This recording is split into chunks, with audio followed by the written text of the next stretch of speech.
ઇઝરાયેલની Aryan drone missile સિસ્ટમની ચર્ચા સમગ્ર વિશ્વમાં થતી હોય છે, કારણ કે ઇઝરાયેલ ટેકનોલોજીમાં ખૂબ આગળ છે.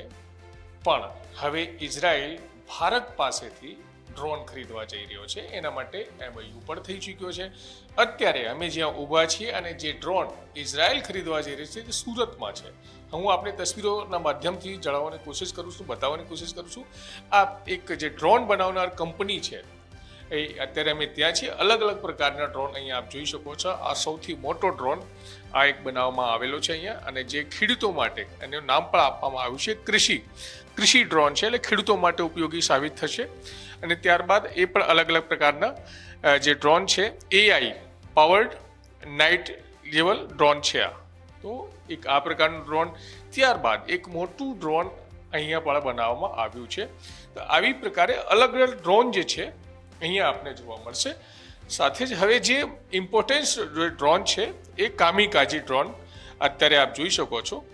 આ મહત્વપૂર્ણ ડ્રોન છે, અને આ જ ડ્રોન ઇઝરાયલ જે ગવર્મેન્ટ છે તે સુરતમાંથી, એટલે કે આપણે ભારતમાંથી ખરીદવા જઈ રહી છે. એના માટે એનો MOU પણ થઈ ચૂક્યો છે. ઇઝરાયલની જે કંપની છે UAV ડાયનામિક્સે ડ્રોન ટેકનોલોજી માટે MOU સાઇન કર્યા છે, અને આ ડ્રોન ઇઝરાયલ ખરીદનાર છે. હવે તમે વિચાર કરી શકો કે ભારત હવે ક્યાંય પણ પાછળ નથી રહ્યો, કારણ કે ઇઝરાયલની આપણે ચર્ચા કરતા હોય, ઇઝરાયલની ટેકનોલોજીની ચર્ચા કરતા હોય, હવે એ ઇઝરાયલ ભારત પાસે અને ખાસ કરીને ગુજરાતના સુરતમાંથી આ ડ્રોન ખરીદવા જઈ રહ્યો છે. ત્યારે આ કંપનીના જે ઓનર છે અર્થબ ચૌધરી એ આપણી સાથે છે. એની સાથે જ વાત કરીશું, એમને પૂછીશું અલગ અલગ પ્રકારના ડ્રોન બનાવવા. અર્થભાઈ, ગુજરાત તકમાં આપનું સ્વાગત છે. આ કઈ પ્રકારના ડ્રોન બનાવવામાં આવ્યો છે અને શું પ્રોસેસ રહી છે, અને ઇઝરાયલ કંપની કઈ રીતે લેવા જઈ રહી છે? આ જે ડ્રોન છે આના બહુ બધા અલગ અલગ ઉપયોગ છે જે તમે હમણાં જોયા. પણ આપણે અગર ઇનસાઇડ FPVની વાત કરીએ તો અમારું જે સ્પેશિયલાઇઝેશન છે 3 સેક્ટરમાં છે, તે કન્ઝ્યુમર, ડિફેન્સ ને એગ્રીકલ્ચર. પણ આપણે આજે ખાલી ડિફેન્સની વાત કરીએ ને કામકાજી ડ્રોનની વાત કરીએ તો આ ડ્રોન બહુ ઓછા કિંમતે બહુ વધારે એનું યુઝ થઈ શકે અને અલગ અલગ જગ્યાઓ પર. તો આ ડ્રોન એક FPV ટેકનોલોજી પર વર્ક કરે. તો તમે જેવી રીતે અહીંયા બેસીને પણ 15 થી 20 કિલોમીટર સુધી ડ્રોન ઉડાવી શકો. અને આને એક હેડસેટ પહેરવાનો, હાથમાં રિમોટ કંટ્રોલર લઈને આ ડ્રોન ઓલમોસ્ટ 10 થી 15 કિલોમીટરના ડિસ્ટન્સમાં જઈને જે પણ એનું ન્યુટ્રલાઇઝેશન કરવાની પ્રક્રિયા હોય એ કરી શકે. અને આને જે સ્પીડ હોય એ પણ 250 કિલોમીટર પર આવરની સ્પીડ છે. તો આ સ્પીડ પર ડ્રોન ફ્લાય કરે તો તમારે મોબાઈલથી પણ કેપ્ચર કરવાનું એક તરફે જોવા જઈએ તો ડિફિકલ્ટ થઈ જાય. એ સ્પીડથી ડ્રોન ફ્લાય કરે ને 5 થી 10 મિનિટમાં તો જે કામ કરવાનું હોય એ કામ કરીને ન્યુટ્રલાઇઝ કરીને it can come back to its original position. નહીં તો એ ને એને ડિસ્પોઝ પણ કરી શકે. તો આવું છે આ કામકાજી ડ્રોન, અને આના બહુ બધા અલગ અલગ ઉપયોગ થાય છે. પણ આજે આપણે ઇઝરાયલની બહુ વાત કરીએ કે ડિફેન્સમાં બહુ વધારે આગળ છે કે ટેકનોલોજી, પણ આજે ભારત પણ એવું પાછળ રહ્યું નથી. ભારતમાં પણ એવા બહુ બધા હવે સ્ટાર્ટઅપ્સ છે, બહુ બધી ટેકનોલોજી ડેવલપમેન્ટ થાય છે, જેથી બહુ વધારે આપણે પ્રોગ્રેસ દેખાય છે. અને એવી રીતે આપણે ઇઝરાયલની એક કંપની UAV ડાયનેમિક્સે પણ આપણી સાથે MOU કર્યું છે ઇનસાઇડ FPV સાથે. તો એ ભારત માટે બહુ ગર્વની વાત છે. અને એક કંપની જે 2020માં ઇન્ડિયા ગલવાન એટેકના રીતે શરૂ થઈ ઇનસાઇડ FPV, એના માટે પણ બહુ સારી વાત છે. તો કઈ રીતે કંપની શરૂ કરવામાં આવી છે, અને આ જે સ્પીડ જે આપણે જણાવ્યું છે કે સ્પીડ આની એટલે વેટ કેટલું છે ને, અને જ્યારે કંપની ઇઝરાયલ અને આપણી પાસેથી ખરીદી રહી છે તો ત્યારે આ કેવી રીતે કામ કરશે, કેમ કે કયા ક્ષેત્રે કામ આવી શકે છે, અને ભારતમાં પણ કયા ક્ષેત્રે કામ આવી શકે ડ્રોન? સમજી લો યુદ્ધની પરિસ્થિતિ તૈયાર થઈ ગઈ હોય અને ડ્રોનથી જ જો કંઈક કરવું હોય તો કઈ રીતે થઈ શકે? બહુ હમણાં તો ડ્રોન એટલું બૂમિંગ છે ને, એટલું મોટું સ્કેલ છે ડ્રોનનું કે આજે જ્યોતિન્દર સ્કેન્ડે જો સિવિલ એવિએશન મિનિસ્ટર છે આપણે ઇન્ડિયાના, એમને કીધું કે વી require 1 lakh drone pilots by 2026. તો આ જે ડ્રોન પાયલટ છે, આજે જે તે ખેડૂતો છે એમને 2 એકર કરતાં ઓલમોસ્ટ 3 થી 4 દિવસ થઈ જાય. પણ આજે આપણે જે ડ્રોન ટેકનોલોજી છે એ હિસાબથી જે એમને 2 થી 3 દિવસ લાગે એ આપણું ડ્રોન ઓલમોસ્ટ 1 કે 2 કલાકમાં કરી શકે.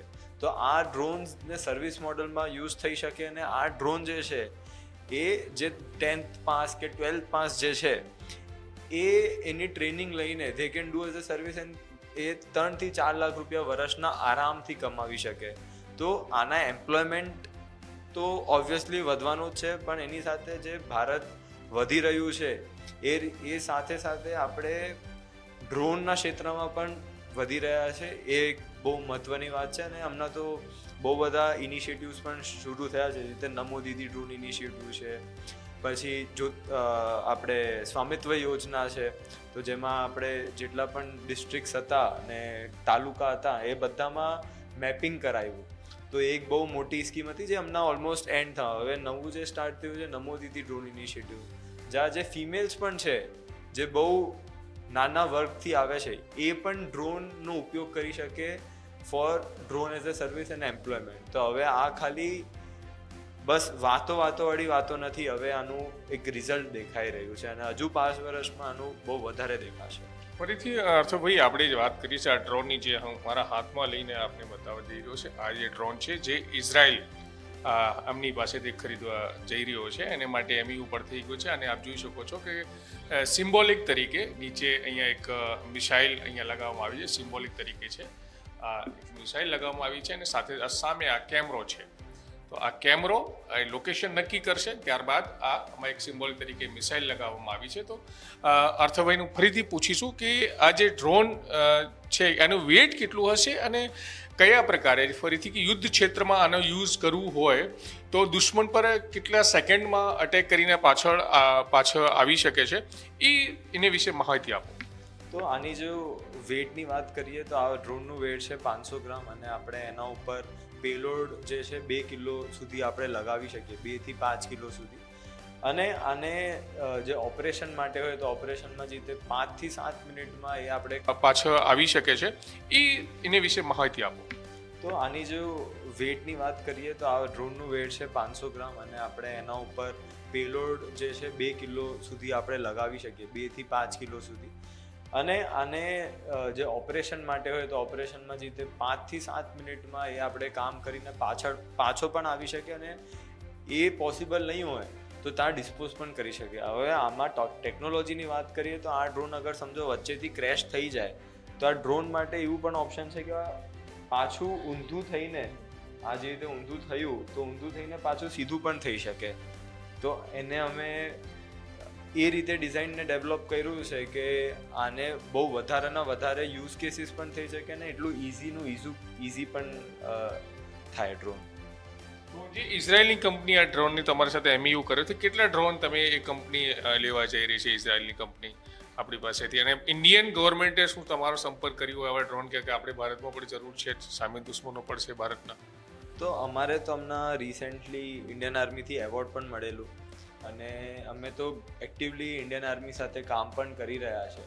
પણ આપણે અગર એમઓયુની વાત કરીએ, એમઓયુ ધારાથી કે ઇઝરાયલવાળાએ શું, તો આનો એક ડેફિનેટ નંબર નથી, પણ આપણે એપ્રોક્સ સમજી શકીએ કે આ અગલા 5 થી 10 વર્ષમાં 10,000 ડ્રોન જેટલા જઈ શકે એવી આપણી પ્રયત્ન રહેશે અને એના સાથે સાથે ડેવલપમેન્ટ પણ રહેશે.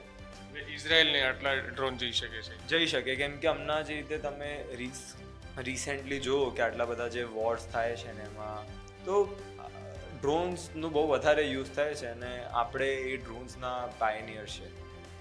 વિધિન કોઈ પણ એક લોકેશન પર બેઠા બેઠા તમે 10-15 કિલોમીટર સુધી એનાથી અટેક કરી શકાય? તો હા, ન્યુટ્રલાઇઝેશન જે છે એ કરી શકાય 10 થી 15 કિલોમીટર, 15 થી 20 કિલોમીટર સુધી. એના માટે તમારે ખાલી જે સિસ્ટમ બનાવેલ પહેરવાની જરૂર છે? હા, એ સિસ્ટમ જરૂર છે ને અમારી પાસે હજુ એક નેટવર્ક સિસ્ટમ છે એ યુઝ કરી શકીએ. તો કેટલું ટાઈમ લે? સમજો તને 10-15 કિલોમીટર રેન્જ પર જવું હોય તો એના માટે કેટલું સમય લાગશે? અને તો આ જે સ્પીડથી ફ્લાય કરે છે એ સ્પીડ છે 200 to 250 કિલોમીટર પર આવર. તો તમે એમ સમજી શકો કે 4 થી 5 મિનિટમાં તો 10 થી 15 કિલોમીટર આરામથી જઈ શકે. બિલકુલ બિલકુલ આપે મહત્વપૂર્ણ વાત છે આ ડ્રોનને લઈને. હું ફરીથી આપને બતાવવાની કોશિશ કરું છું કે આ ડ્રોન કેટલો ઇમ્પોર્ટન્ટ છે આજના યુગમાં, કારણ કે ઇઝરાયલ પણ આ ડ્રોનને ખરીદવા જઈ રહ્યો છે. એના માટે એમયુ ઉપર થઈ ગયા છે કે 200 થી 250 કિલોમીટર પ્રતિ કલાકની એની સ્પીડ છે.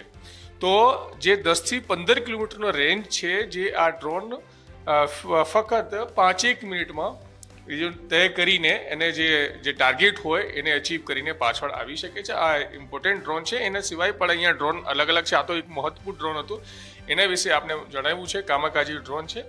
અને બીજા જે ડ્રોન છે, અહીંયા એક સૌથી નાનો ડ્રોન છે, એને એડવિક રેકી નામ આપવામાં આવ્યું છે. બીજા ડ્રોન બી અલગ અલગ છે. અર્થભાઈ, હું આપને પૂછ્યું છે, આ જે નાનકડો ડ્રોન છે, એ સૌથી નાનો મને આ જ દેખાઈ રહ્યો છે, એ કેવી રીતે કામ કરી શકશો જો આને યુઝ કરવું હોય, ખાસ કરીને આપણે સુરક્ષાની દ્રષ્ટિએ જોઈએ તો આ જે ડ્રોન છે આને ઇન્સ્પેક્શન કરવા માટે કે એક એવી કન્ફાઇન્ડ સ્પેસીસમાં જવા માટે આ ડ્રોન યુઝ આવી શકે. જે રીતે કોઈ અંદર કોઈ નાની જગ્યામાં જવું છે, ત્યાંનું એક ઇન્સ્ટન્ટ પિક્ચર લેવું છે, તો this drone can do that. તો આનું કામ એ છે કે આજે એક ટ્રક હોય અને એક આજે બાઇક હોય, તો બાઇક એક નાનીથી જગ્યાથી નીકળી જાય, તો બસ આનું ડ્રોનનું કામ જ એ છે કે આપણે જે જવાન હોય એના પહેલાં ડ્રોન ચાલ્યું જાય ને અને એ જગ્યાનું કન્ફાઇન્ડ સ્પેસનું કમ્પ્લીટ આર્કિટેક્ચર કે ઇમેજ આપી દે, અને then it is easy for our jawans to go and do the thing what operation they want to do એમ. હવે એક વાત આવે છે કિંમતની, કે આ નાનકડું ડ્રોન હોય કે કામાકાજી જે ડ્રોન છે, એની કિંમત કેટલી છે, અને સામે જો આનેથી આપણે સુરક્ષાની દ્રષ્ટિએ યુઝ કરીએ, સામે કેટલું નુકસાન કરી શકે છે? તો આ ડ્રોન્સની કિંમત લાખોમાં જ હોય છે, એકદમ મિનિમમ આપણે કન્સિડર કરીએ તો. પણ એનું જે ડિસ્ટ્રક્શન આપણે અગર સોચીએ તો એ કરોડોમાં થઈ શકે, કેમ કે એ તમને ખબર છે કે એક નાનું આઈડી કે ગ્રેનાઇડ પણ કેટલું ડિસ્ટ્રક્શન કરી શકે. આ ડ્રોનની કિંમત લાખોમાં આવે, પણ એનું જે ડિસ્ટ્રક્શન હોય એ કરોડોમાં આવે. ભારત સરકારથી બી ડિમાન્ડ છે, ઇઝરાયલથી બી ડિમાન્ડ છે તમારા ડ્રોનોને લઈને, રાઈટ? અમારે રિસેન્ટ જ હમણાં ડેવલપમેન્ટ થયું છે, તો વી એક્સપેક્ટ દેટ અમારો આ વધારે ને વધારે યુઝ કેસ અમારે બની શકે, આના એપ્લિકેશન્સ બની શકે, અને આના એટલું ઇઝી બનાવીએ છીએ અમારે ડ્રોન્સ કે બધા ઉડાવી શકે. તો હમણાં ડિમાન્ડ તો આવી છે, ભારતથી પણ આવી છે ને ઇઝરાયલથી, અને હજુ આપણે ગ્લોબલી જવાની પ્રયત્ન કરશું. ફોર્બ્સની યાદીમાં બી તમારે યોગ્ય સ્થાને મળ્યો છે, એ કઈ પ્રકારનો મળ્યો છે? તો અમે હવે રિસેન્ટલી ફોર્બ્સ 30 Under 30 એશિયા 2024માં પણ આવ્યા છે. ઇન્ડિયામાંથી એમાં 6 કંપનીઝ હતી, અને આપણે સુરતમાંથી પણ આપણે એક કંપની છે જે ફોર્બ્સની યાદીમાં 30 Under 30 એશિયા 2024માં આવેલી છે. તો એક પ્લાન કે આ જે કંપની તમે શરૂ કરી છે, કારણ કે બહુ તમે ઉંમર તમારી નથી, તો આ કંપની કઈ રીતે શરૂ કરવાનો શું વિચાર હતો આવ્યો કે આવી કંપની શરૂ કરવી જોઈએ? તો ઇન્ડિયા ગલવાન એટેક જ્યારે થયું 2020માં, ત્યારે આપણે ઇન્ડિયા એક ટેકનોલોજીકલી બેકવર્ડ હતી, એ રીતે આપણે બહુ સેટબેક મળ્યા. તો ત્યારે વિચાર્યું કે આપણે એવું ઇન્ડિયા માટે શું બનાવી શકીએ જેથી એક ઇમ્પેક્ટ ક્રિએટ થઈ શકે, કે ટેકનોલોજીમાં એક વધારે જોવા મળે. તો ત્યારે શરૂ કર્યું, પણ નાઉ વોટ વી સી કે ઇન્ડિયાનું જે ડિફેન્સ ઇમ્પોર્ટ હતું એ હવે ઓછું થતું જાય છે ને એક્સપોર્ટ વધારે થતું જાય છે. તો અમારું પણ પ્રયત્ન એ જ રહેશું કે અમારે જે એક્સપોર્ટ $1 બિલિયન થાય છે એનું અમે પણ એક નાનું પાર્ટ બનીએ. બિલકુલ આ મહત્વપૂર્ણ વાત છે, અને મહત્વપૂર્ણ સમાચાર પણ આપણા માટે પણ, અને દેશ માટે પણ, દુનિયા માટે પણ, કારણ કે સુરતમાં જે ડ્રોન આ યુવાનો બનાવી રહ્યા છે, જે કંપની જે એમને શરૂઆત થોડા દિવસ પહેલાં જ કરાઈ હતી, એ કંપની હવે ધીરે ધીરે ડ્રોનની દુનિયામાં એટલી બધી આગળ વધી ગઈ છે, કારણ કે જે ટેકનોલોજીમાં સૌથી આગળ ગણાતી જે ઇઝરાયલની આર્મી છે, તે આર્મી હવે સુરતમાં બનેલા કામાકાજી જે ડ્રોન છે એ ઉપયોગ કરવા જઈ રહી છે. એના માટે એમયુ પણ થઈ ગયા છે, અને એ ડ્રોન કેવી રીતે કામ કરશે એ પણ આ કંપનીનો ઓનરે આપણી સાથે વાતચીતમાં જણાવ્યું છે. સંજયસિંહ રાઠોડ, ગુજરાત તક, સુરત.